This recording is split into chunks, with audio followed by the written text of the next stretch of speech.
গাজায় স্বজনদের বুকে আবারও সারি সারি লাশের ভার।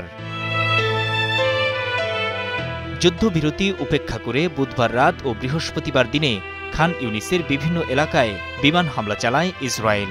হামলায় নিহত ৩২ জনের মধ্যে একই পরিবারের শিশুসহ ৫ জন। যুদ্ধবিরতির মধ্যে এমন হামলা কল্পনাও করতে পারছে না গাজাবাসী। আজ্জামের বাড়ি, ৫ জন মানুষ, তারা ঘুমিয়েছিল, তারা বাচ্চা। বিশ্বাস করুন, ওরা বাচ্চা। হে বিশ্ব, ওরা বাচ্চা। এই বাচ্চাদের কি দোষ থাকতে পারে? তারা বলে যুদ্ধবিরতি আছে, কিন্তু সেটা কোথায়?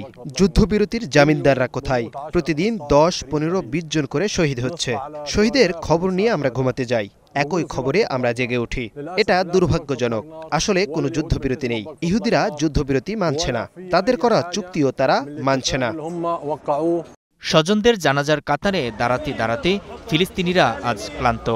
এই উপত্যকার একটি মানুষেরও আর প্রিয়জনের মরদেহের ভার বয়ে নেয়ার সাধ্য নেই। ২.৫ বছরের ইসরায়েলি বিমান হামলায় এমনিতেই বিধ্বস্ত গাজা উপত্যকা।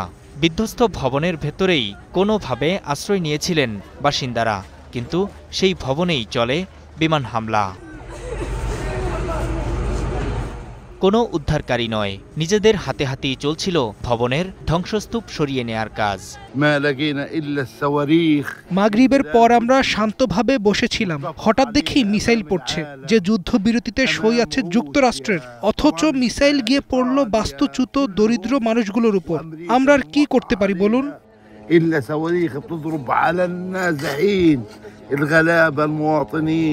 ইসরায়েলের দাবি, ফিলিস্তিন ভূখণ্ড থেকে ইসরায়েলি সেনাদের লক্ষ্য করে গুলির জবাবে এই হামলা হয়েছে।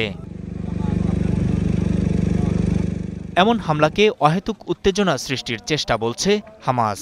ইসরায়েলের এমন হামলার বিরুদ্ধে আরব মধ্যস্থতাকারী ও যুক্তরাষ্ট্রকে সতর্ক করেছে স্বাধীনতাকামী এই সশস্ত্র সংগঠন। নূর মোহাম্মদ, স্টার নিউজ।